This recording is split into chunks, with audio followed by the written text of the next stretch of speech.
The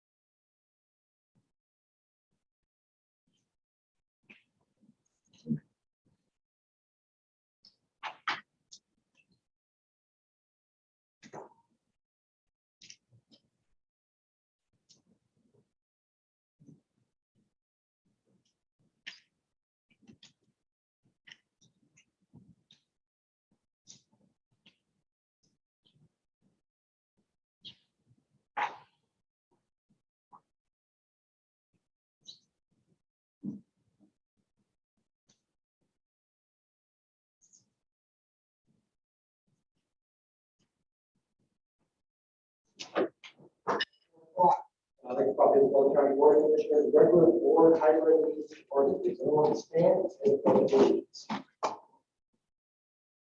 I pledge allegiance to the flag of the United States of America and to the republic for which it stands, one nation, under God, indivisible, with liberty and justice for all.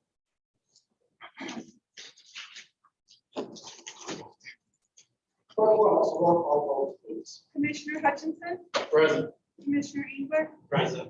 Commissioner Jablonski, Present. Commissioner Marino, Present. Commissioner Swaney, Present. Commissioner Hope, Present. Commissioner Hart, Present. all present, Mr. Chairman. Thank you, Clerk Watts. Next up, we'll move the approval of the agenda. Tonight we have general public comments on item number 5. We have presentations and special reports. Article 6 or section 6, we have appointments to boards and commissions, which we have A through F. A is Board of Public Works, B is Economic Development Corporation Board, C is the Human Rights Committee at Large Representatives, D is the Human Rights Committee Tribal Representative, E is the Human Rights Committee Public Schools Representative, and F is the Material Recovery Facility Advisory Board Representative. That brings us to item 7, consent agenda, the committee boards under section 8. First up, Finance Administration. Finance and Administration is also. Mr. Chairman. Thank you. Next up, we move to the Criminal Justice and County Affairs Committee. Criminal Justice and County Affairs Committee is on set, Mr. Chairman. Thank you. Now we move to the Human Resources and Public Works Committee. The Human Resources and Public Works Committee is all set, Mr. Chairman. Thank you. Next up, the Intergovernmental Affairs. Vice Chairman Hope, do we have anything with intergovernmental affairs this evening? No, sir, we do not. Thank you. The next was the Administrative Control Report, which we have one item. MERS Annual Conference 2021. Mark, is that out there? Administrative Control? They're two separate things. I'm sorry.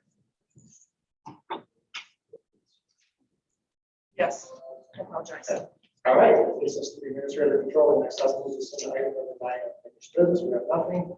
Under item 10, new business, we have one item.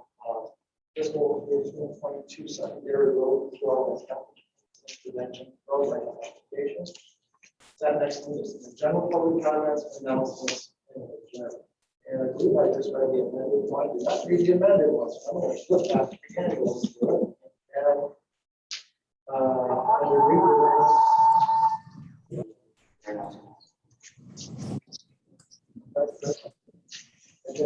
I read some. I do apologize.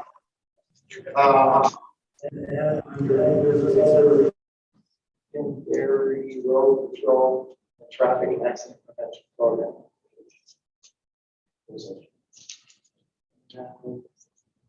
Then actually, just general public comments, and 11 announcements. And we have an item 12 added to the amended agenda, 12 session, and then we adjourn at item number 30. Does any board member have any comments?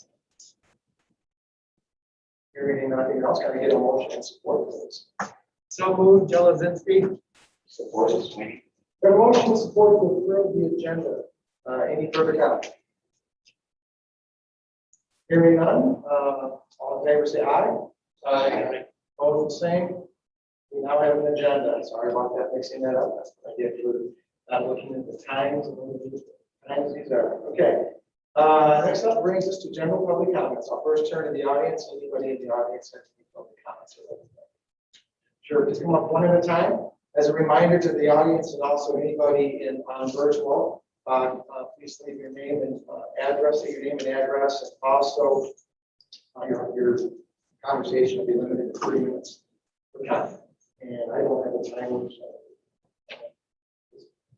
Mr. Horton, can I ask, so is it possible, because it's also 3 minutes at the end, rather than waiting until the end to speak, can I do 6 minutes right now? Normally no break or just on over because, and if I do that now, I have to do it in the future, so I'd rather not do that. Okay, thank you. I just thought it would really save a lot of time to You have don't, some you minutes don't, like. you don't, you don't know unless you ask, so, thank you, that's a good question.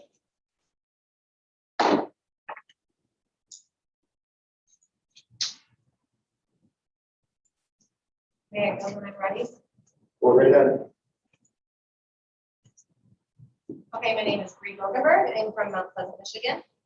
I am going to ask that all of you go back to the utmost of the basics with your oaths to office. Is that better? As most simplified in the 14th Amendment to the Constitution, Section 1, all persons born or naturalized in the United States and subject to the jurisdiction thereof are citizens of the United States and of the state wherein they reside. No state shall make or enforce any law which shall abridge the privileges or immunities of citizens in the United States, nor shall any state deprive any person of life, liberty, or property without due process of law, nor deny to any person within its jurisdiction the equal protection of laws. So yesterday you were each emailed copies of studies in support of evidence that negated the use of masking as safe and effective, as well as vaccination concerns. So I pulled up today, I see that everybody's wearing a mask, and our county is actually at level A at 5.6% test positivity that you can pull up at the Michigan Safe Start plan that comes directly from U of M that the governor had used in part of her safe plan and safe plan project. If a health officer, as we've seen with the Michigan Department of Health and Human Services and local health departments, ever deems it necessary that there's a public health emergency, they have the authority under law to apply a public health order. And in this case, I see that this is done because the city had made this mandate themselves. This is not something that comes from a public health officer. And unless I'm mistaken, that is actually their job to cover that. So I ask yourself, why is it that we're doing this when a public health officer has not asked us? And I really do ask that you ask yourself, why are we doing this right now? And if you are aware, there were several lawsuits that came about to health departments and to the Michigan Health Department because of these mandates that are placed, because they do infringe upon people and there are adverse effects in wearing a mask. And people are harmed by wearing a mask. Now, when I went into the county building today, and I was told I had to leave because I don't have a mask, I medically will not wear a mask. But yet I was turned away with an order that came from the city that did not come from a public health officer. And so I ask that you all critically think about this and ask why we're doing this when you look at our numbers. I should not be, nor should you be responsible for the fear that people carry. The fear of others infringes upon yours and my rights when I am held accountable to make someone else feel better about the risks that they take in life. With so much controversial and hypocritical recommendations and evidence for both sides of COVID mandating, it is clear that the danger that one poses is that of their own determination, to their own self and their willingness to determine their own personal risks. What is good for your health is not necessarily good for my health, and what is for your protection does not necessarily protect me. And if some people want to be protected by COVID, others do not want that protection. And in fact, I ask you to go back to H1N1. And if you're aware of H1N1, children were much highly more devastated by death than were the elderly. And you can go directly to the CDC website, and I have a copy of this that I can give you that will cite that source. And during a pandemic, if you go back to Woodstock, right, they were exposed, and those elderly were exposed. So a lot of those elderly actually had the vaccine. So because they were exposed, they were protected as adults because those antibodies had shown up in their blood. That is a choice that everybody should be able to make. And if someone is fearful of getting that, that does not mean the others are fearful. Now, if you, okay, can I wrap it up here? Because I do want to bring in the finances really quick. So there most recently is a recall that's going on in Mount Pleasant School Board. And I know that you all are very concerned with finances, and I think that you need to look at that because that recall effort is going to cost money. Litigation that will be taken against the school is going to cost money. And there have been rumors of over 40 students that have withdrawn from that district because people don't want to mask. And so it is in fact a very financial hardship when these decisions are made. Thank you. Thank you. Do we have another person in the audience? Probably just come up.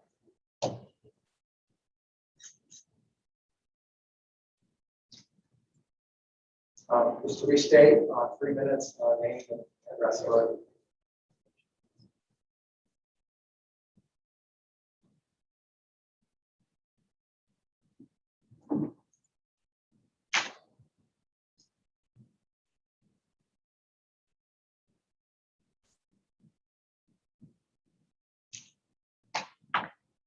Clarissa Philhart. I'm a Claire Red. Speak up just a little bit. Thank you. I'm Clarissa Philhart. Is that any better? Chris will help.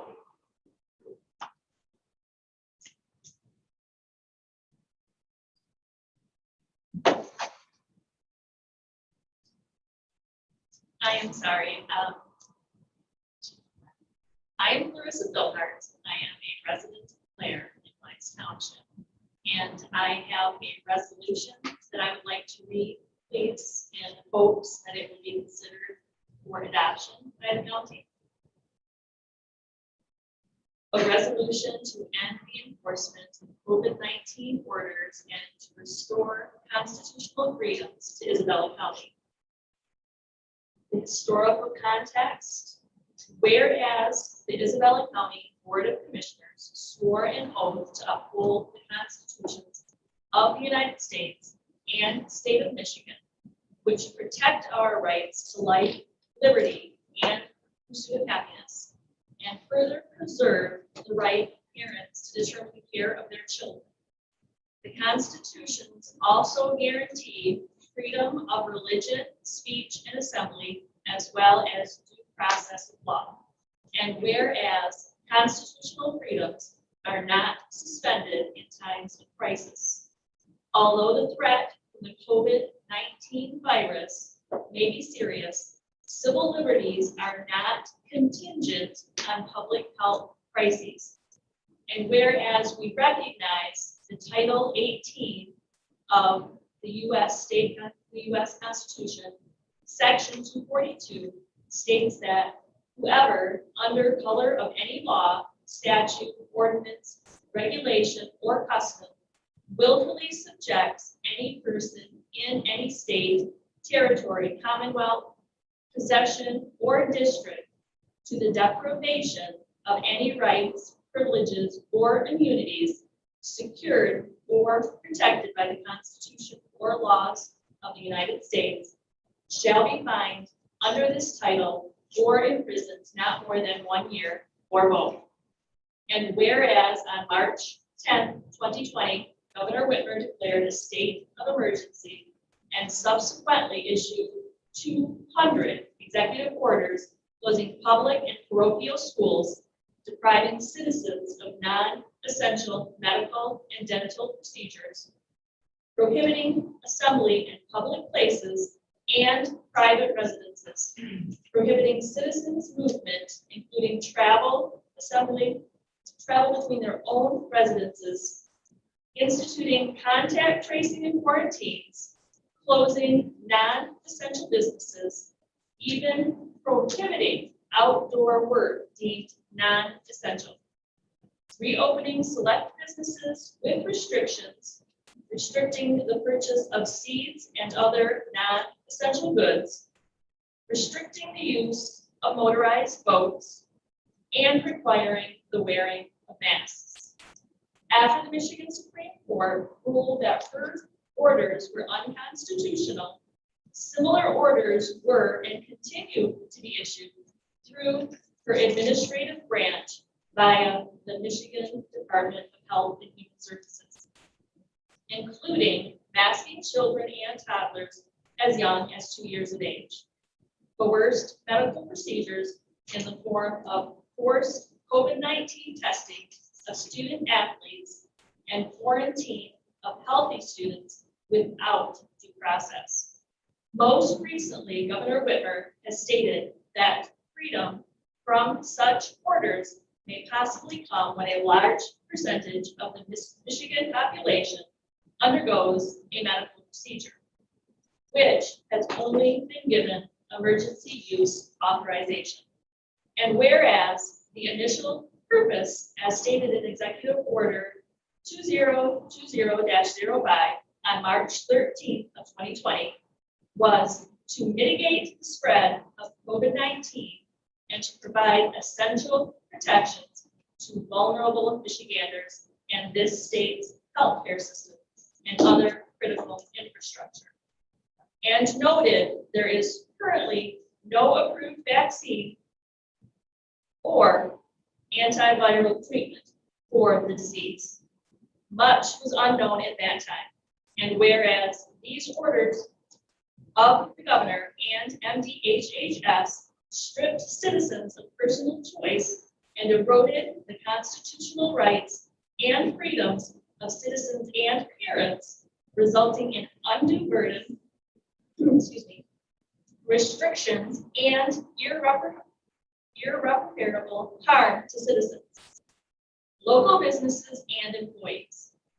Loss of student education and socio-emotional development, and increased mental health and suicide risks of the youth of Isabella County. And whereas differing opinions on the path to be taken in response to COVID-19 should be robustly debated and chosen by legislators and that have been elected by the people.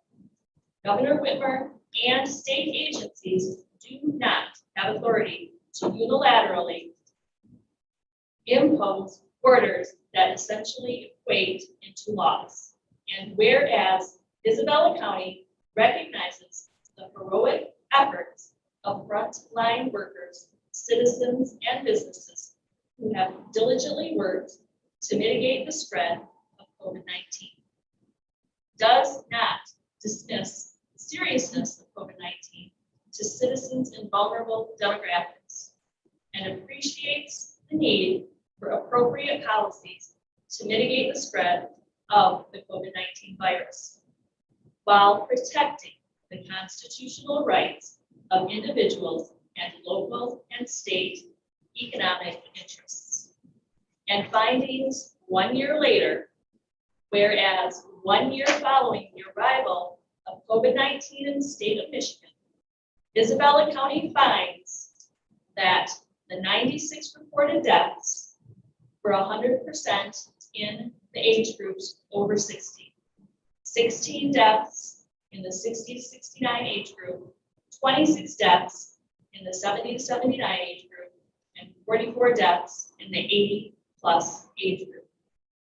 The age summary for deaths categorized as COVID-19 is as of August 16, 2021. Additionally, the website accounted for only 86 of the total 96 deaths that were stated. This number equates to less than 1/100% of the Isabella County population. Whereas we mourn those we have lost in Isabella County, we also grieve those living in nursing homes and staying in hospitals who have This is been. what, that's not, you, I let you go long enough. Sorry about that. You went over the 3 minutes. I kind of thought it was gonna. Okay. So I'm so Can I sorry. finish up at the end? Sure, 3 minutes? absolutely. If you extend public comments, come in. It's a 3 minutes. Then too. Thank you. Okay, that, anybody else in the audience for general public comments? Well, we're going to turn to the virtual audience now. Do we have anybody out there on the virtual audience? We do not at this time, Mr. Chair. Thank you. I'll just keep that open for another moment and then we'll go to public comments. Okay, I'll call the public comments and move to the presentations and special reports. First up, the County Administrative Controller. Thank you, Mr. Chairman. I just would thank you all for bearing with the technology as we're trying new things tonight. So those of you who are wearing headsets, we'll be interested to see how that works for you.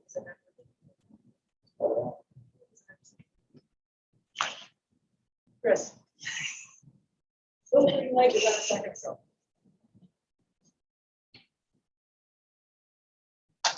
Steve, you're up. Breaking this up. Don't want me to sing.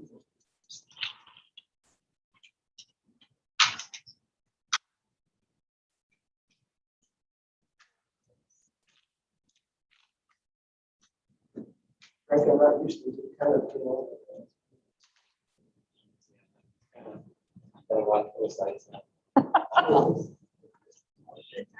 Yeah, I have new batteries, I'm ready to go. Commissioner man for all seasons, thank you very much. It just carries batteries, with just making them in the next, so thank you. I would just want to remind those of you who have microphones, when you're speaking, make sure you pull them up close to you. Just so we want to make sure that everybody can hear you both in the room and out on YouTube or all of that stuff. Thank you so much for your cooperation with all this, I appreciate it. Just a brief report. This morning I did attend for about 4 hours the Michigan Indigent Defense Commission meeting.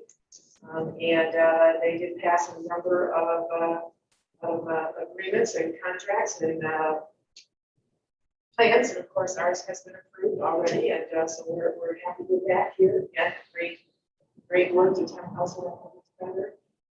And also I serve on the planning commission, the planning, strategic planning committee meeting, which I thought was going to be like kind of a, 6 months and that we get it and we move on and everybody institutes it, but extra things keep coming to that committee. So that will be an interesting meeting to attend for the next few months. Budget meetings, budget strategy, budget planning, budget drafts, kind of is consuming a lot of the time at the Administrative Controller's Office, a great team of people working on that.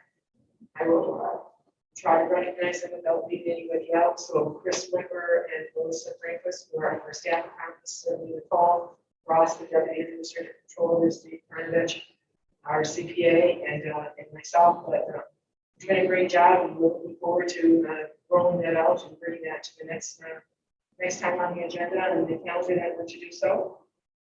Want to let you know that I have been chairing the Airport Joint Operations Management Board meeting. They meet monthly. It's not a very labor-intensive time for me because I'm just chairing it, but the gentleman who is the manager of the airport does a great job. And it's a nice collaboration and cooperation, as you know, between the tribe, the city, the county, the township, and MFGC. So it's nice to have somebody at the table on behalf of the county. I attended the usual customary DDA, TIFA, LDFA, all of the alphabet meetings. I attended the usual ones that I attend. We're attending them all remotely by Zoom still, so that's would be nice. I'm assisting the ad hoc committee with the search for the next administrator controller, administratively only. So helping with such things as schedules, postings, those types of things. So they have met once. They're going to meet again soon, and we'll continue moving on through regarding the schedule that they have set. I continue to have what I think are the very beneficial twice weekly 30-minute Zoom meetings with the city manager and the new township manager. The city manager, as you all know, is retiring in October. Union Township Manager Mark Stewart is really like to see him left behind because Nancy and I will announce our retirement. But I'm sure that our replacements will understand the value of that relationship and will certainly encourage that.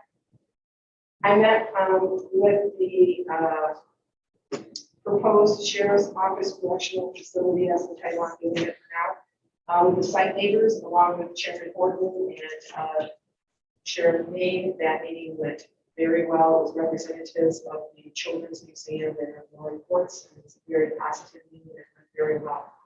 So I'm really glad that we did that. The sheriff had a great PowerPoint presentation, and we had those big boards up that you saw here a couple of weeks ago up. Chairman Horton and I tried to answer questions, and I think it went very well. We also then, after that, had a team meeting with the chairman, myself, and sheriff, with our protection firm and with the construction firm, and we will be on the agenda for the planning commission at Union Township on the 21st of September. And hopefully that will be the last step in the approval process.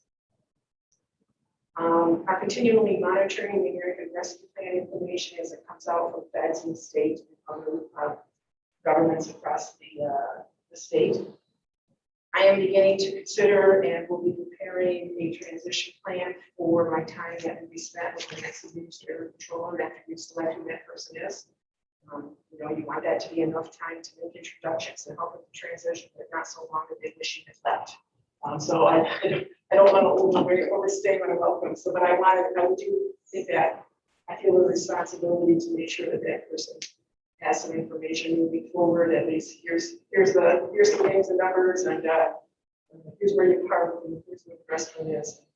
Here's where the microwave is in their office. Those important things, long class of other things. So looking forward to that.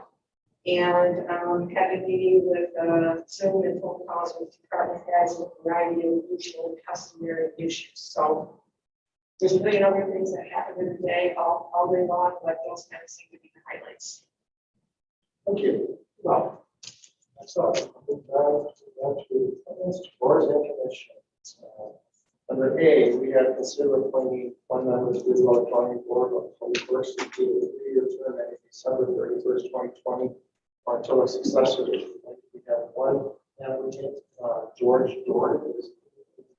Mr. Chairman, before you go on there, just a clarification on there. I noticed we had several people applying for different positions on there, and there's in their application they have a preference list.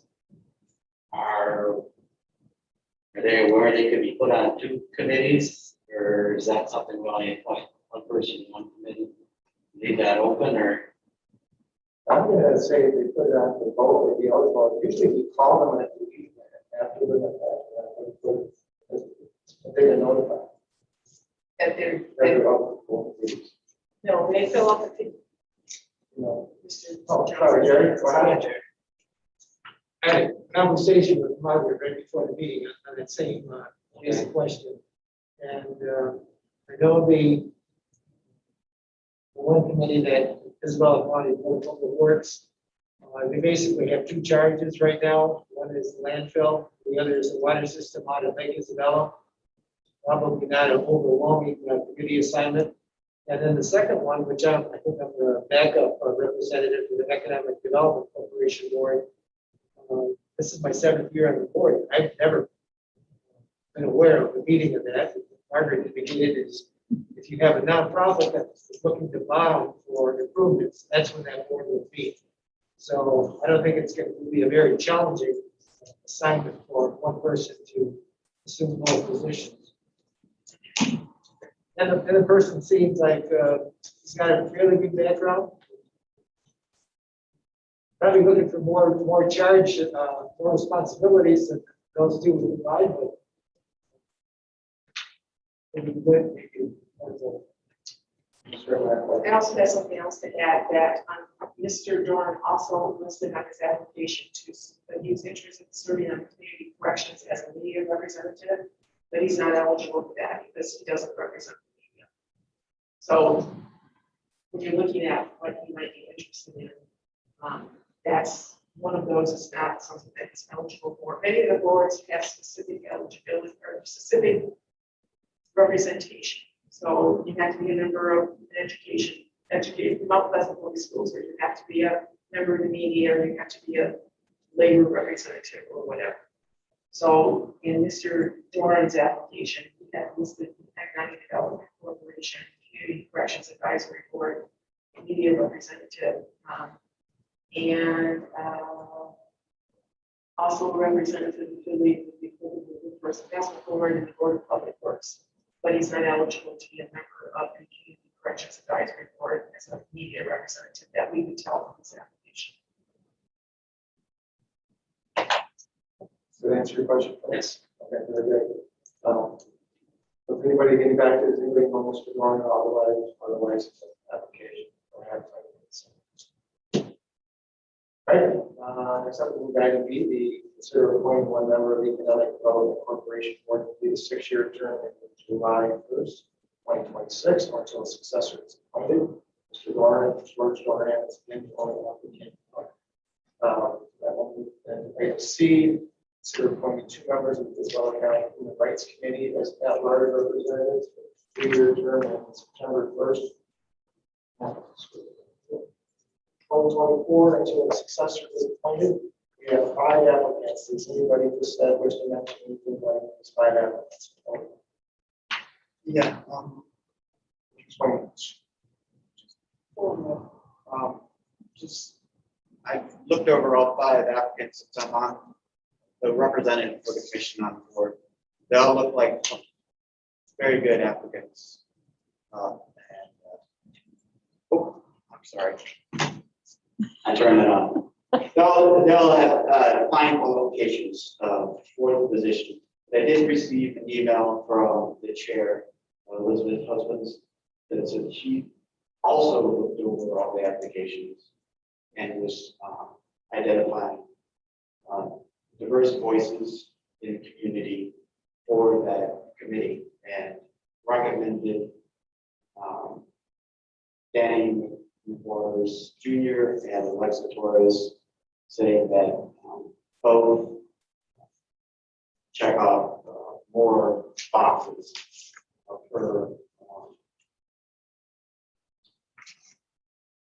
desires for people on board. So that's again. Okay, we're good. Danny McQuarters, Nick Quarters Jr. and Alexa Torres. We have 2 commissioners, Chairman Commissioner Moreno. Thank you. I looked over the applicants too, and I do know Alexa Marcia Torres, I know she'd be a really good member. And I also know Carolyn Hancock, who's very, very well qualified. She'd be a good member. Chair Joseph. Had a chance to review all 5 of them, and I was really impressed with Joyce Hendricks and Danny McQuarters. They seem to have a good, solid background in terms of reaching out to people and program administration, and I think they really served that pretty well. Vice Chairman. I looked over all 5 pretty extensively, and it's too bad we don't have 5 positions because we have 5 really good applicants. Couple that really stand out in my mind, I mean, you have to narrow it down, but Joyce Hendricks,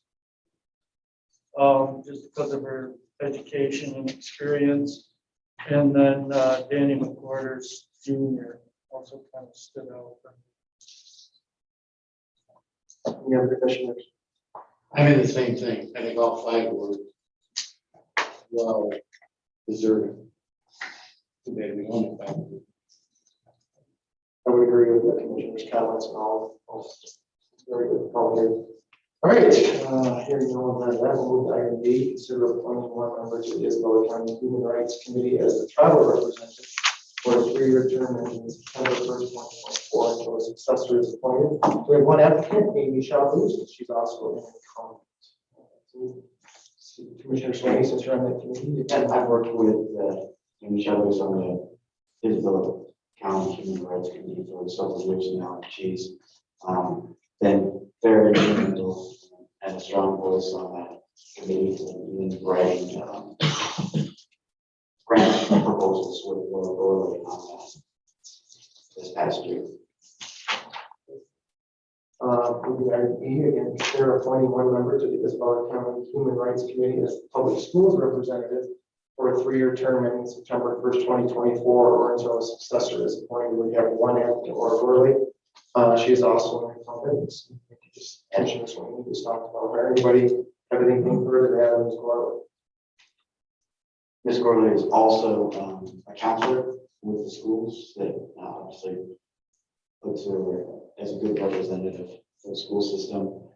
Has always been a strong advocate for our youth and a very powerful voice on the committee, and including very good at writing up grants.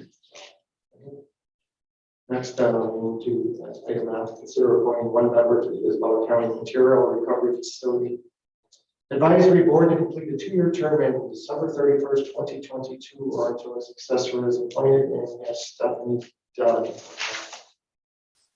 I think everyone commented probably on her earlier in the last. Yeah, part of my questions earlier is because the first facility is one of the priorities are pretty high, I think, but we also have a lot of issues that we need to resolve all the time, so I think somebody serving on a lot of committees, you know, someone to focus on, I'm really glad to see that we got a quality person going there. It's not a committee that we need a lot of discussion on. And, you know, there's always a lot of work and a lot of discussion on that committee because the work is important to the county, but also there's issues on there all the time. So hopefully with some of the changes in the commodity prices and everything, we will move a little forward. But we'd like to have somebody on that's really dedicated. So Unfortunately, got me this year, so there you go. But no comments. Learning the prices of plastics and materials and everything, it's amazing. I'm sure people get excited. Oh, wow, prices, you know, it's pretty good. All right, we'll close that session and move on now to item or section 7 committee reports. First up, Finance Administration Committee. Thank you, Mr. Chairman. Item number 1, consider ratifying and placing on file the July 30th, 2021 invoice list in the amount of $376,061.55. The August 6th, 2021 invoice list in the amount of $330,036.70. And the adjustment list dated August 12th, 2021. And taking each of those lists one at a time. The large items over $5,000 appear at the top of page 1. And on that July 30th list, we have MGT of America Consultant, who does our cost allocation plan. The cost of that is $12,000. The cost allocation plan is something that we have to do in order to be eligible for state and federal grants. We get some pretty large grants, including the MITC grant that we'll talk about in a little bit. But aside from that, we have to have a cost allocation plan in order to charge departments that have their own revenue stream for costs associated with their building and their maintenance and whatnot. And those costs brought into the general fund. This year it's budgeted at $772,000 will come in from those indirect costs into the general fund. So very necessary thing. And then moving on, we have Mayor Costerian, our June financial services contract for $15,000. Baker Tilly Municipal Advisors, professional services for the bond anticipation note, which we're also going to talk about shortly.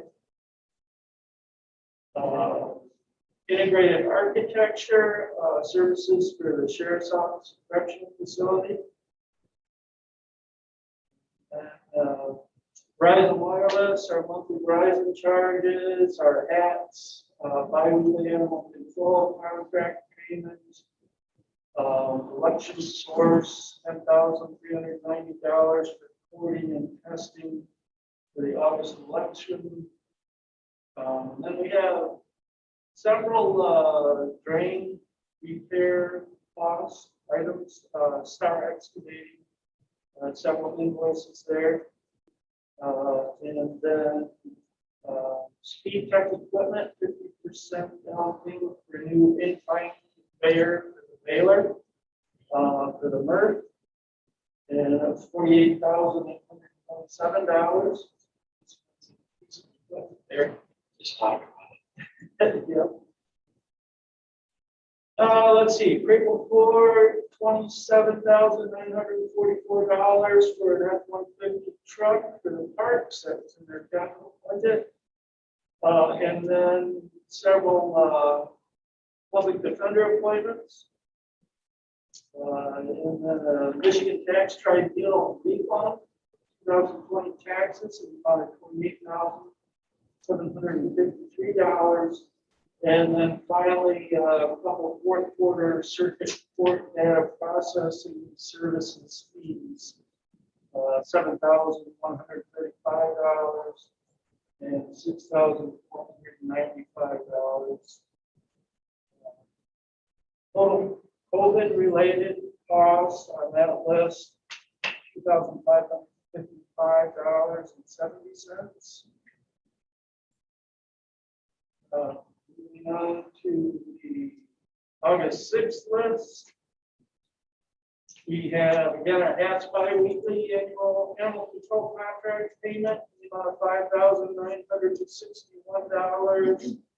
$9,957 to JP Morgan Chase with monthly credit card charges. Some July circuit court transmittals. And again, quite a few drain repair costs. Some payments to Midland County Drain Commission for inter-county drain, apparently. Mission Creek Drain Engineering. Spicer Group for drain engineering.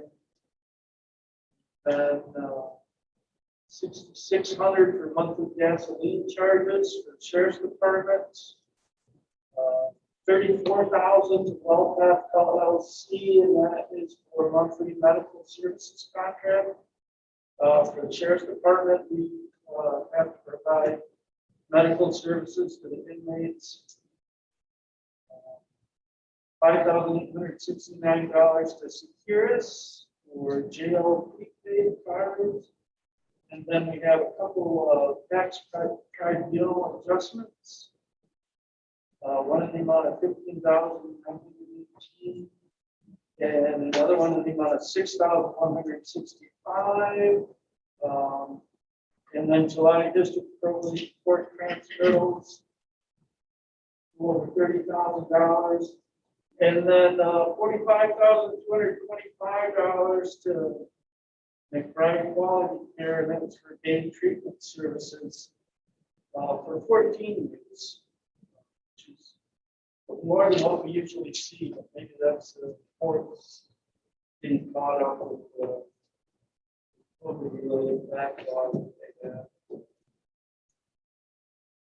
Then the adjustment list, we have all the usual things we see, the early payment discounts, the board and service, our city of Mount Pleasant Water Department bill that we pay early. A couple of invoices decreased because sales tax was mistakenly added. Don't pay sales tax in the government entity. And a couple of small calculation errors. Small bottom of that, Mr. Chairman, that about covers that. Any questions? Yeah, just a curious question. Price of gas going up. Sheriff, what we go over is audit budget. That's how it's at. Or you don't think that'll happen? Well, it's just a line item in the budget, so if you go over that line item, there's other line items to adjust it either within that office or within the general fund. So that happens all the time, line items to this. It's not, it will be, if he goes over it. We have other line items. And even if it's not in his office, there's tons of line items across the general fund, so we'll take care of it. But yes, it's related. I'll just pull up and explain. Yeah, Commissioner.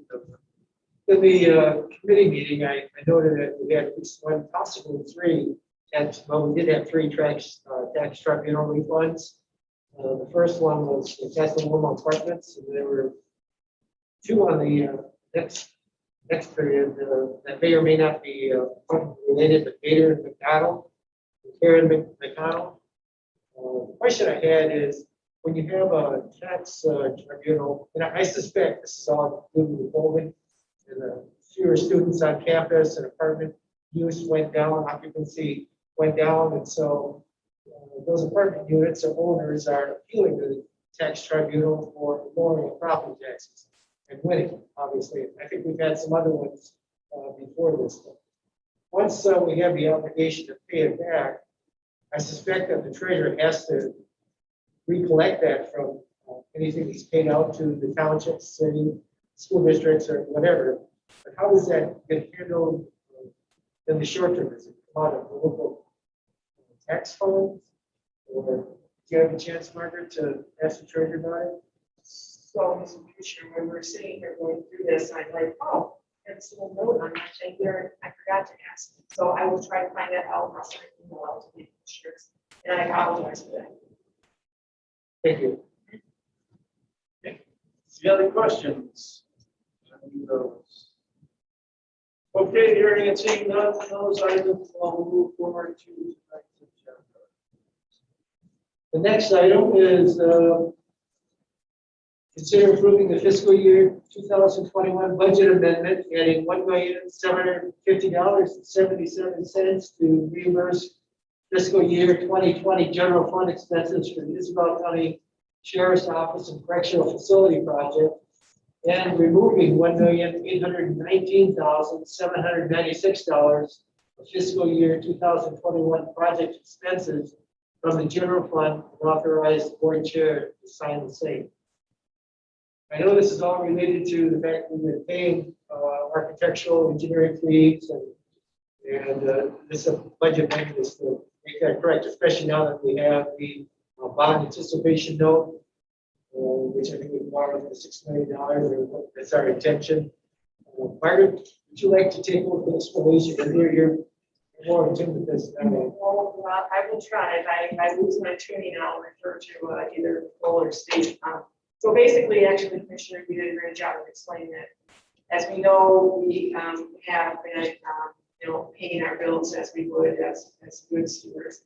And we have received, we did complete the bond anticipation note. Also, there was an issue on one of the lists that were just read regarding something that had to do with the ban. I'm not quite sure how much it was necessary, but we paid things out of that bond anticipation. So this is repaying ourselves back to the general fund on any expenses that were paid out of the general fund up until the time we received that ban money. And now moving forward, any bills that come in associated with that project will be paid directly from the money. And there is we have always had a separate accounting for that project. And I can again send out to the commissioners the latest spreadsheet on that. I set up a separate account for that project in the administrator's office last year, so it's always been accounted for separately. So I'll get that out. But now the bond anticipation funds have repaid the expenses to the general fund. So going forward, we are flush where we need to be, or even, maybe flush would be the wrong word, even with what we expended out of the general fund before. We've paid that back. Moving forward, as bills come in, they will be coded to that ban money to start with. Any questions or comments? We'll move this to our meeting today. Thank you. Thank you. Yeah, that was a thank you for the finance administration that really does good knowledge to our criminal justice and county university. Thank you, Mr. Chair. Consider approving the grant contract extension between Michigan State Police and Isabella County Trial Court, extending the deadline to utilize funding from September 30th, 2021 to December 31st, 2021 for federal pass-through coronavirus emergency supplemental funding.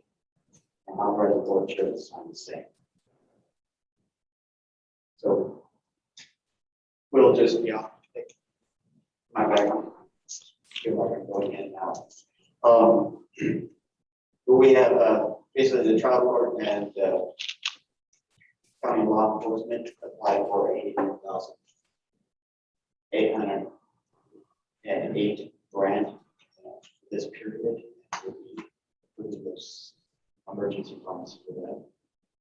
Michigan State. So also we have Jerry Curtis that put it on the screen. There we go. She'll explain it much better than I will. Jerry, go ahead. Hello. All we're asking for is to be able to have a signature on the contract to extend the amount of time to use the funds that we were awarded.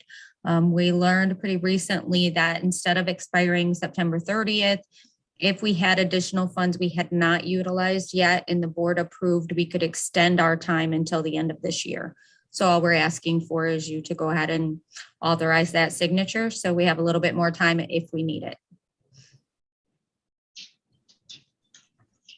Thank you for your words. Are there any questions? Seeing none, we'll move that forward. Thank you. Eric, we'd like you covering your bases on that. Item number 2, considering entering into a contract provided by the Michigan Indigent Defense Commission, the MIDC, the total amount of $1,587,986.66. State contribution $1,351,880.10. The local share contribution being $236,106.56, effective October 1st, 2021 to September 30th, 2022, and authorized the board chair to sign the same. This is the contract we entered into when we set up our public contract or public defender contract. We're very well required to meet standards regardless if we accept this. The financial cost would be great if we did not.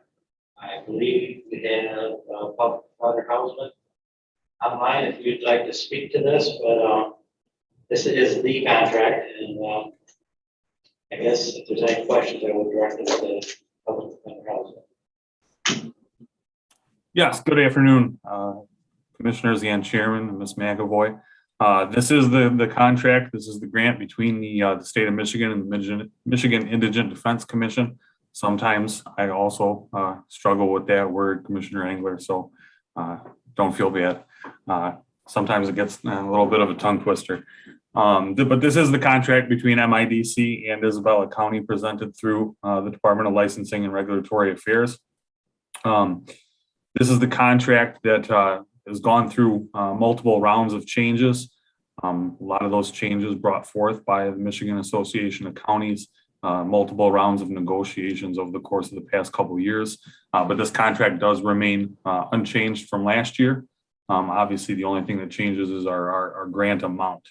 One thing just to bring attention to is the physical contract differs from the board's agenda by $70, I noticed. Not in terms of the local share contribution, but in relation to the state grant contribution.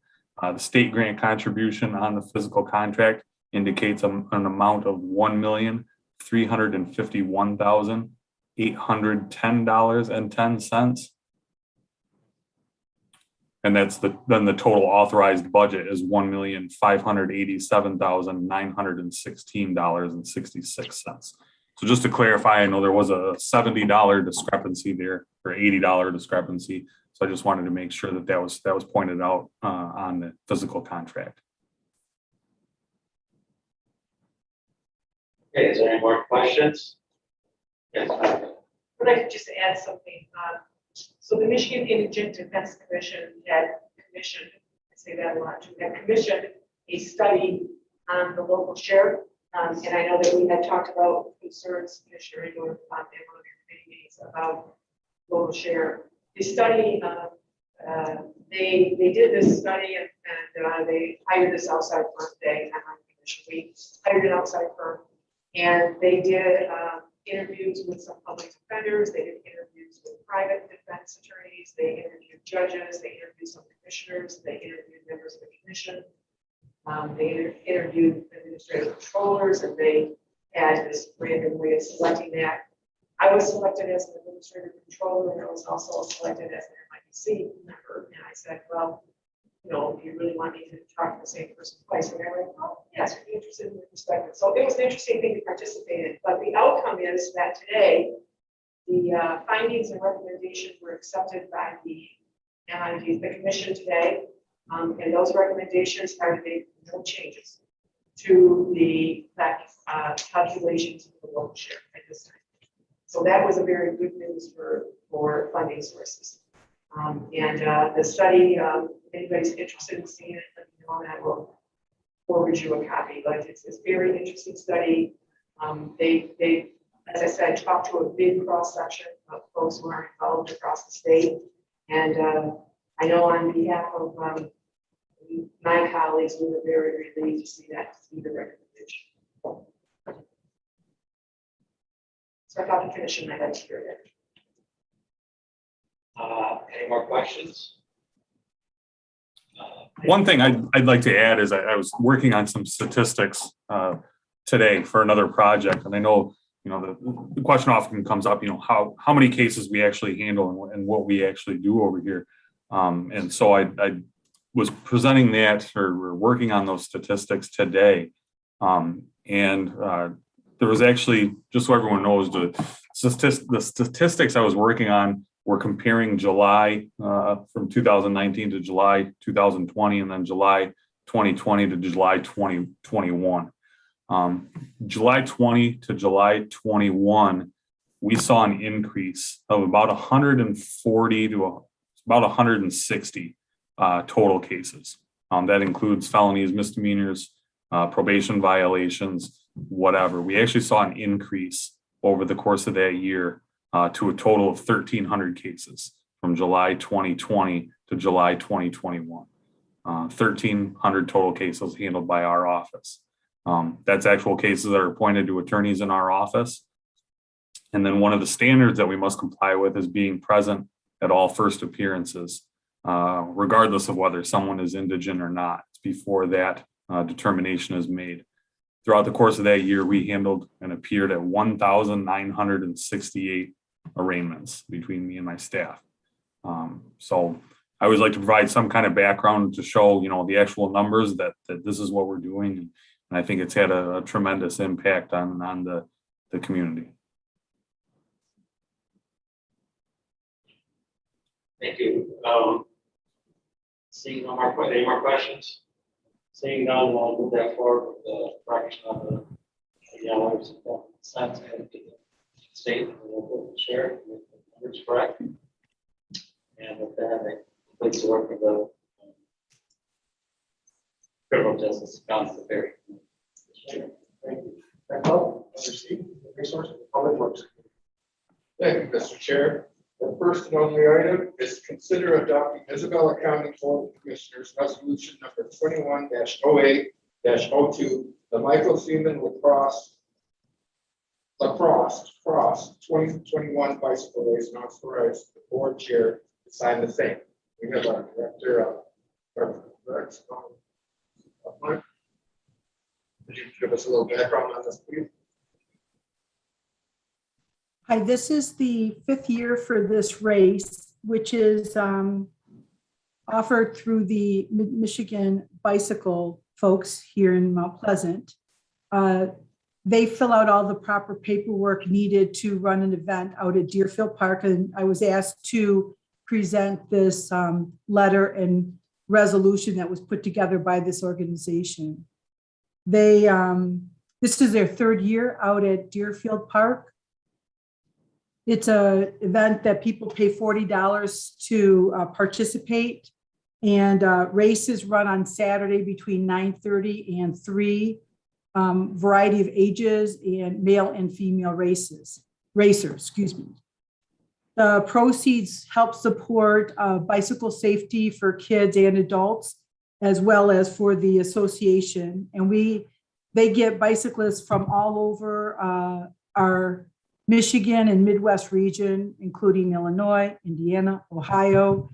And it's been a very successful race with over 100 racers. The last event, I think we had almost 130 tallied people, but many people that were in the park that day certainly wondered what was going on and came by and asked questions what was going on. And it was really an exciting event to watch throughout that day. They set up on Friday out at the park in the afternoon. We do close the disc golf course for them. And as I've mentioned, last year, actually last year's program was canceled, excuse me, but 2 years ago, they have to set up, it's a particular type of a course that requires quite a bit of setup. It has like almost like caution tape set up throughout the course. So that's how and they follow all the regulations that's required for such a race. Very exciting. That they have a lot of sponsors, local sponsors. I think it's 10 sponsors, they told me. The top sponsor is a Motorless Motion. Mike over there, the owner, has been an extreme supporter of this event. And as I mentioned in committee, you would never know that this race occurred the next day. They do a great job. It's cleaner than, the park is cleaner than what they found it as. And I don't like saying that, but it definitely is. They're very meticulous about making sure to not leave any trace, as we say in the park business. So they're required to do this resolution, which is being asked to be signed if approved by the board chair. And if there are any questions, I hope I answered most of them that were asked at, the committee had asked me, so. Now, this just assures insurance on the course. Yes, Get more they do. people into our parks. It's a wonderful one. Yeah. Any questions or comments? Thank you. Thank you. That concludes the. Thank you. Start with general affairs. We have no actions. Next up, the administrative control. Yes, sir. This is the time of the year that this request comes to the Board of Commissioners every year to designate who will be attending the Municipal Employees Retirement System conference on behalf of the county. We always send an employee delegate, and since I have been here, we have sent oftentimes 2 employer delegates. So the employees pick their delegate through a ballot, for lack of a better term. And this year, Sandra Strauss, who works at the trial court, has been selected to represent the employees. And I would ask that the Board of Commissioners approve Steve Pickens and Nicole Foss to attend the annual Reimburse conference along with Ms. Strauss on October 7th and October 8th, with the fees and expenses paid by the county, which is the usual and customary thing we do. Okay, Commissioners, let's move on to-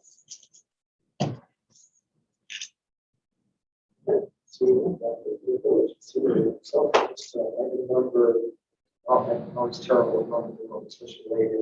Item number 8, unfinished business, we have no items. Item 9, new business. Mark, I'm going to ask you to speak to this, please. I am. The sheriff has been called away, so I will be addressing this with the commission for him. I will not do nearly as good a job as he would do, but I think I can carry the water on this. So this is a usual and customary application for funding from the state or a grant for secondary road patrol. We have had this forever. Most counties have. You will note that the reason this is added under new business tonight and didn't go through the regular process for committees is that the information came in late from the state and we didn't have time to get it sent to a committee, but it was too important not to bring it in front of you so that you can get it in that time. So secondary road patrols, some counties designate a particular person for this, but you'll see in the packet that the sheriff prepared that he has 7 deputies who are considered active on road patrol. We are looking at the cost for the expenses that we need to be able to match, et cetera, et cetera. We're looking at the total project cost for us is $144,149.46. And the state allocation would be $37,536. So that's the indirect cost. The direct operating expenses is where you get the $144,000 from the document that the sheriff filled out. So I would respectfully request on behalf of the sheriff that this move to the board tonight for approval so that he can apply for the grant. Further discussion among commissioners. Okay, Next up, item number 10, general public comments. First, I'll turn to the audience. We have 3 minutes, general public comments, name and address. He's just going to do the technology. Go ahead, ma'am.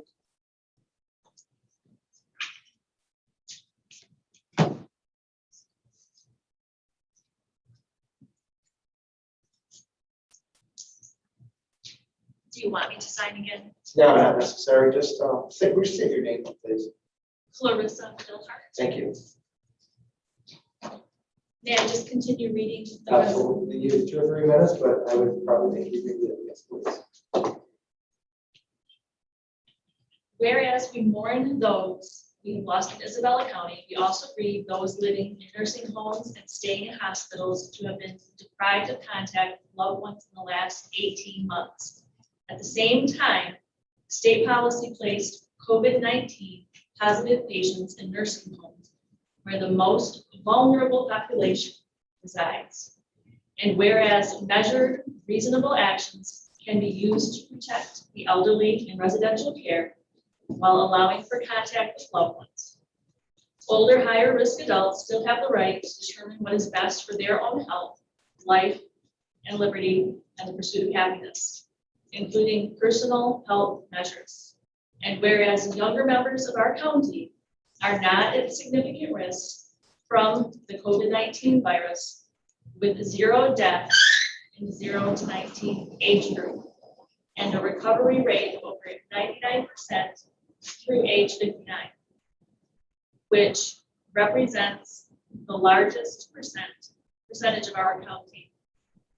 Mandated measures of masking children as young as 2 years of age, coerced testing of teen athletes, and quarantining students with negligible illness surfacing have negatively affected socio-emotional development and education, and deprived children of positive activities and once-in-a-lifetime events. The risk of anxiety, depression, and death from suicide has increased and is a greater risk to our youth. A mental health crisis which must be weighed. Isabella County has seen a over 100% increase in suicides and a 400% increase in homicides in the past 18 months. And whereas we now have safe and effective therapeutics proven to save lives, our hospitals are well equipped and not overwhelmed. Isabella County's death rates continue to be low, hospital beds and ventilators continue to be available, and vaccines are available to those who desire them, with over 74% of the most vulnerable residents ages 65 and up having completed COVID-19 vaccination. And whereas Michigan has not seen any better viral control and outcomes in states which allowed for personal choice on health measures. COVID-19 may continue to pose health risks for an extended period of time, but stripping constitutionally protected freedoms by means of orders for the sake of the medically vulnerable is not sustainable in a society. And whereas MDHHS and the local health departments appear to have quarantined healthy students without legal authority or providing due process to citizens. MDHHS orders give health departments and local sheriff's departments authority to enforce their orders, but do not require enforcement. Restoring freedom to Isabella County, therefore be it resolved that Isabella County Board of Commissioners will no longer support unconstitutional orders unilaterally imposed by Governor Whitmer and state agencies regarding COVID-19 without the authority of law. Constitutional freedoms are not to be suspended in times of crisis. And further, we direct the county administrator to notify department heads that no funds or resources are to be expended for enforcement or pressure compliance to any orders regarding COVID-19, to include the license reporting or barring access to schools, churches, businesses, and operations that fail to comply with such orders. And further, we direct no use of funds for the arrest and prosecution of any person accused of violating emergency orders regarding COVID-19. We encourage the Isabella County Sheriff's Department and the Isabella County Prosecutor's Office to uphold their oaths of office to support the Constitution and make this the lowest priority. And therefore, be it further resolved, we trust citizens of Isabella County to act responsibly towards others while determining what is best for themselves and their families in contending with the risks associated with the COVID-19 virus. Measured, reasonable actions are encouraged to protect the elderly in residential care while allowing for contact with loved ones.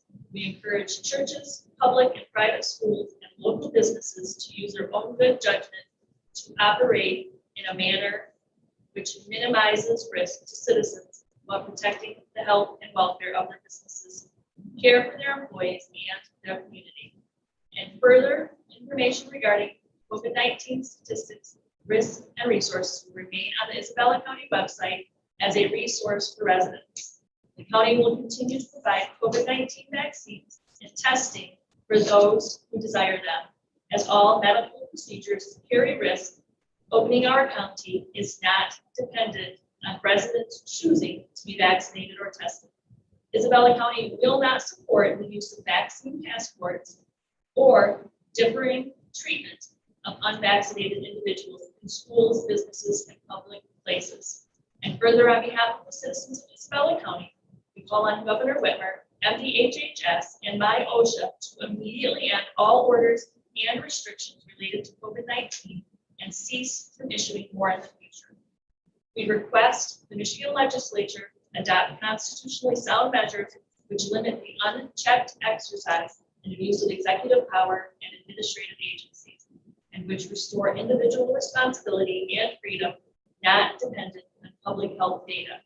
And further, we request a copy of this resolution sent to Governor Whitmer, Senator Out, and Representative Out, the Michigan Senate, the Michigan House of Representatives, the Michigan Association of Counties, and to the clerk of each county in the state of Michigan. Thank you. Thank you. Is there any chance that this could be discussed at the 7 o'clock meeting tonight? Normally, we don't have any comment on this. Thank you.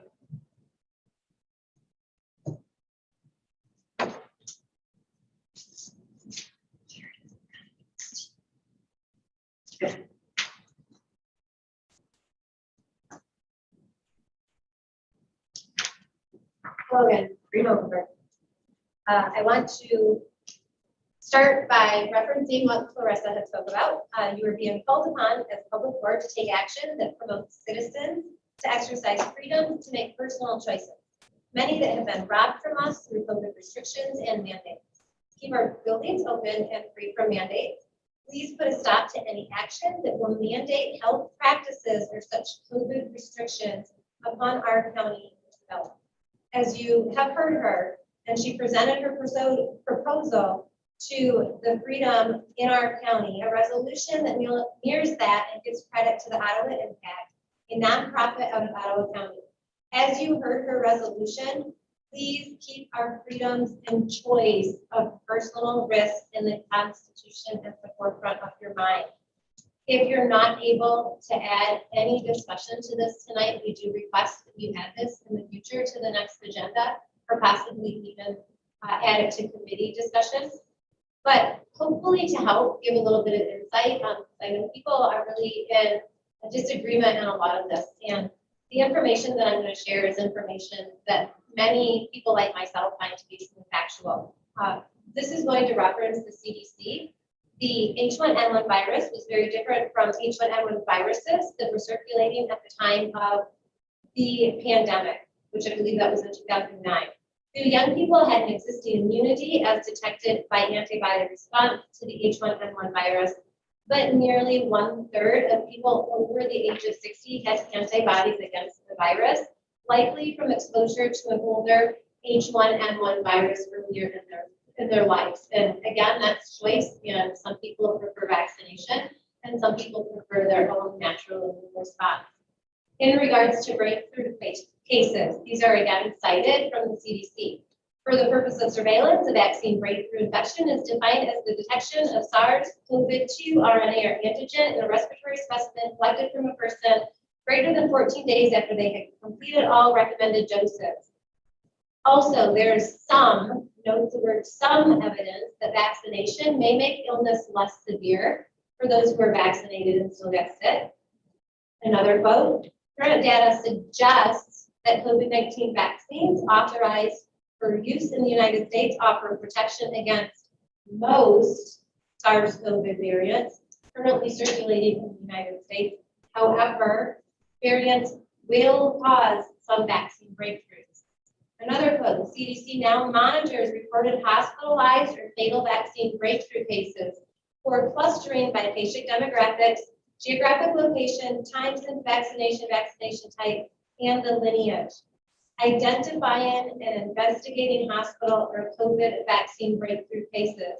As of May 1st, 2021, CDC transitioned from monitoring all reported vaccine breakthrough cases to focus on identifying and investigating only hospitalized or fatal cases due to any cause.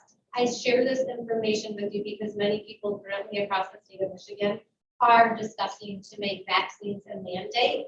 And this information in and of itself from the CDC, it contradicts the CDC itself and why people were supposed to have been vaccinated. But that last portion that I just read refers to the way that cases are monitored. If you go into the doctors and we test positive for COVID, it's fully my understanding that that does not have to be reported. Your COVID positive case, if you've been vaccinated, only has to be reported if you are hospitalized or if you have died from COVID, period. So if you're vaccinated, your case is not even counted.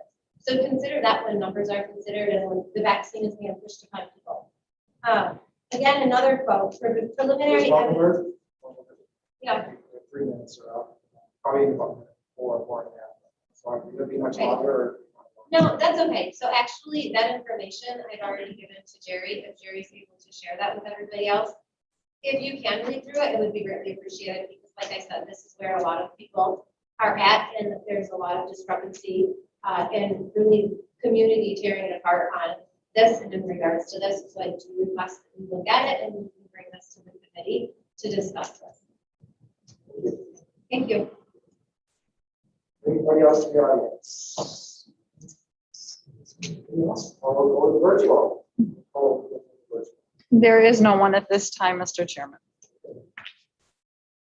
Then we will close general public comments and move to announcements. Commissioners, any announcements? We're going to start with Commissioner Jelezinski. So we didn't see. That's okay. No, I started this way, we'll move this way. So. I did attend the Northern Michigan County Association meeting yesterday, and it was reported that 4-year terms for county board commissioners has passed out of House committee and is likely to be considered for a long fall. So it's taken another step forward. There was some discussion about the opioid settlement that the state is involved with, and I did ask the MAC representative there that there's a number of counties, apparently there's 46 counties that have their own litigation for opioid use. And I said, you know, the state at the time, there was no interest in the state. It's understanding that they wanted to move forward with litigation so that these counties banded together.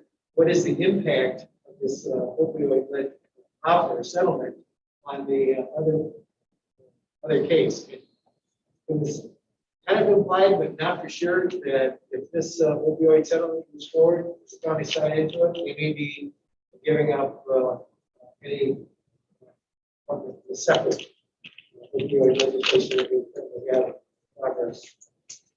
So I'm not sure totally on that, but again, maybe an update in the future. Mental health reform, I guess, is back in the legislature, looking at privatization,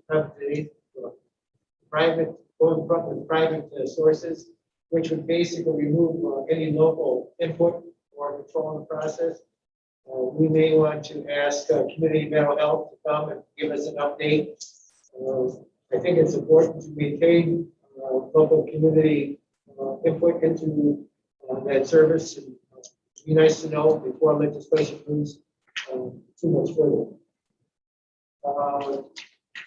The ARPA fund, like Department of Treasury now has a link that all the counties you go to by township, they will identify the townships that have applied for ARPA funding. Same thing with the truck villages and cities. I tried to find it today, was not able to do that. But if I get the link, I'll share it. It'd be interesting to see if we do have some of our local units that did not apply. All the units in my electoral district did apply. I was pleased to hear that. Finally, I was told that there is information coming from the legislative office, Senate, House Legislative Office, dealing with county seat. So there wasn't much discussion on it. It said that there was something that was provided by one of the legislators, and I was hoping to have that sent to me, but it'll be sent to me eventually, and I'll share that with everyone. I understand, Mr. Chairman, there was one township in the county that did not apply, but I also understand that they were, I think the application deadline was kind of extended, maybe from the Department of Treasury, a little soft, maybe became, and I don't know if they ever did apply, but I know that they received a contact from a colleague who said, take the chance to apply at this point. So we were pretty close to getting unanimous. I have, can't remember, Commissioner, if I looked at the cities and villages. I can't remember seeing that link easily accessible. I did look at the townships. Somebody maybe make contact with them. I believe one of their township colleagues did make contact with them.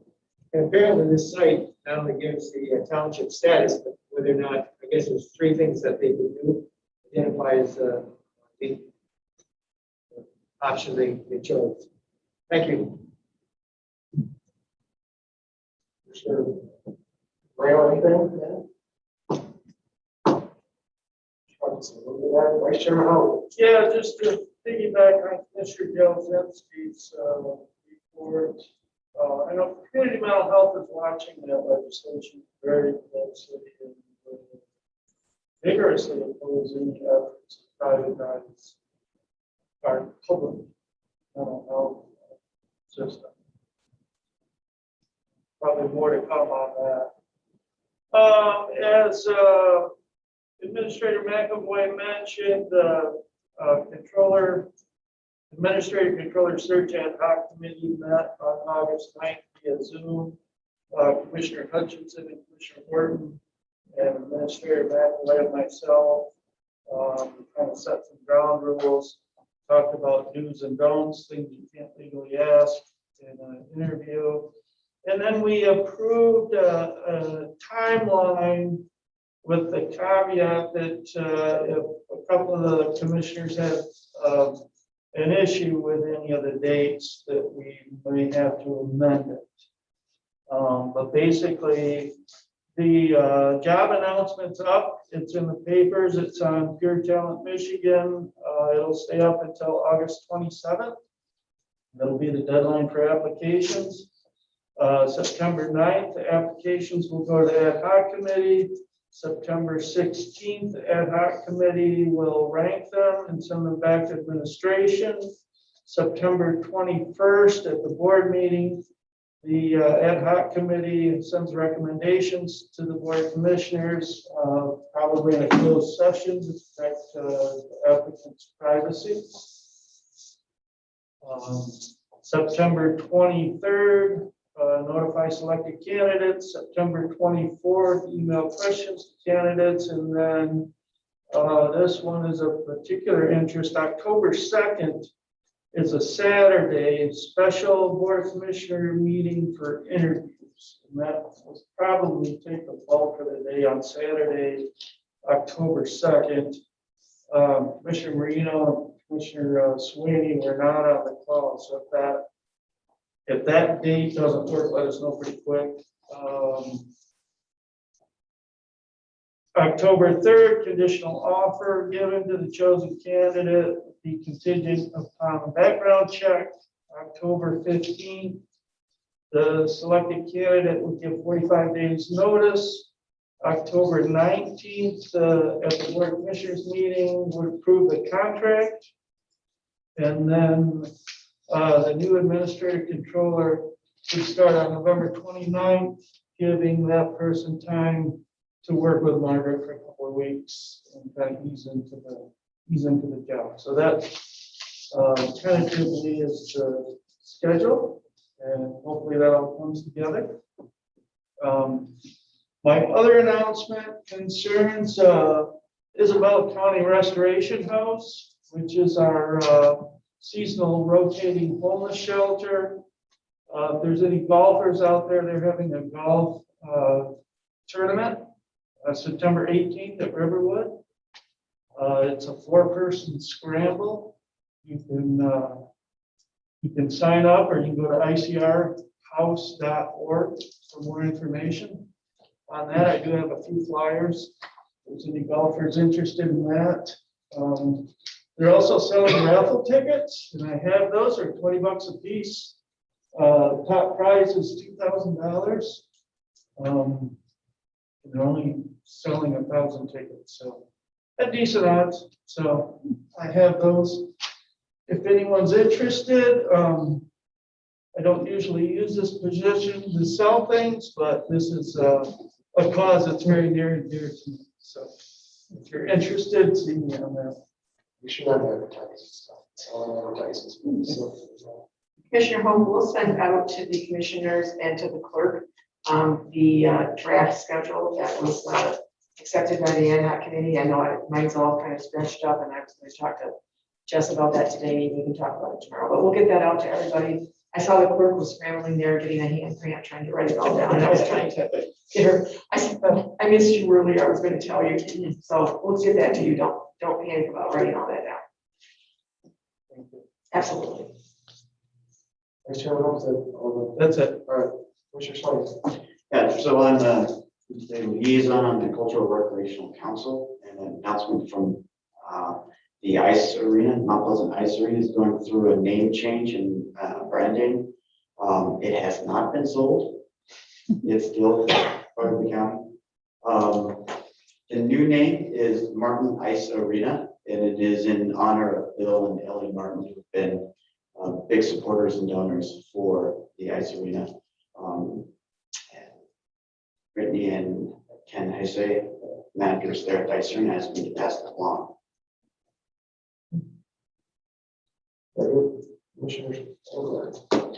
Just real quick, the last hazardous waste is going to be on September 11th, so that'll be the last pickup of the year. We'll be at the fairgrounds, so get there early because they usually fill up pretty fast. So. Thank you. I just wanted to piggyback on Vice Chairman, so like Chairman of this committee, the ad hoc committee for administrative control. Commissioners, just make sure to look at October 2nd. That's the big date. Make sure that it's in everyone's schedule that is going SAP, because that's the day that we're going to be able to doing that. So that's the all those dates. That's probably the key one. You want to highlight that.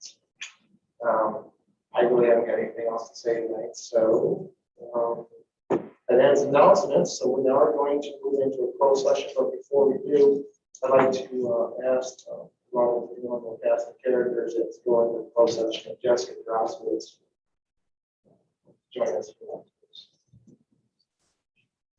that. Okay. I guess we've been going to closed session. So, Yes, Mr. Chairman, move that we go into closed session under Section 8C of the Open Meetings Act to discuss collective bargaining agreement strategy. Support. I have motion and support to go into closed session to Support that. I vote with Commissioner Angler on that. Commissioner Hutchinson was a slightly behind. Thank you. Okay, we have motion and support to go into closed session. Any further discussion? Chris, you're going to stay nearby someplace up there? Okay. Hearing and seeing none, we have a roll call vote, please. Commissioner Marina, Yes. Commissioner Slaney, Yes. Commissioner Hope, Yes. Commissioner English, Yes. Commissioner Joe Yes. Commissioner Hutchinson, Yes. Commissioner Hart. Yes. Motion passed 7 ayes, 0 nays. Motion passed, Mr. Chairman. Okay, we're gonna take just a moment before we go into closed session. Let the room clear out. Make sure we're all off our electronics. What do we do? What's your suggestions to go off microphones? We don't,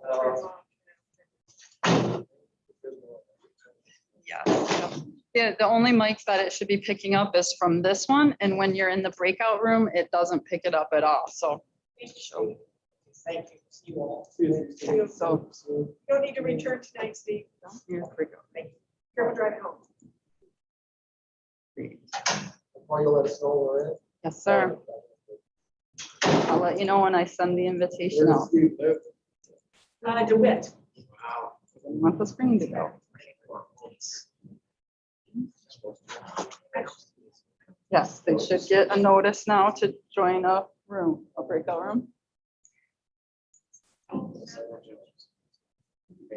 Got the notice, though. Okay, so y'all should be joining.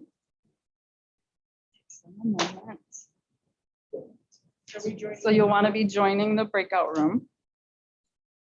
So Jessica is joining tonight to be trained by Nicole on how to do a breakout session. So this is a good example in that Michelle's on vacation this week. Nicole. I'm not, I was just, you still need to join, Mr. Chairman. Right now. I don't- Perfect. So you can see who's joining. This is the lead. I was just explaining why Jessica's here. She's being trained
Okay.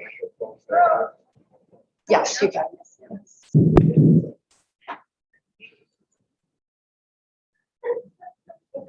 Yes. You may need to turn your microphone back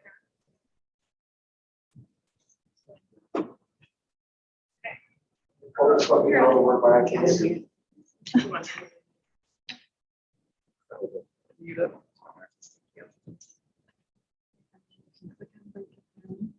You click on break over and see who's still in there. So we're gonna come back out. Okay, we are now back from closed session. We turn back into open session. And the only thing we have left is the adjournment. So at the call of the chair, I will adjourn the meeting at 5:50.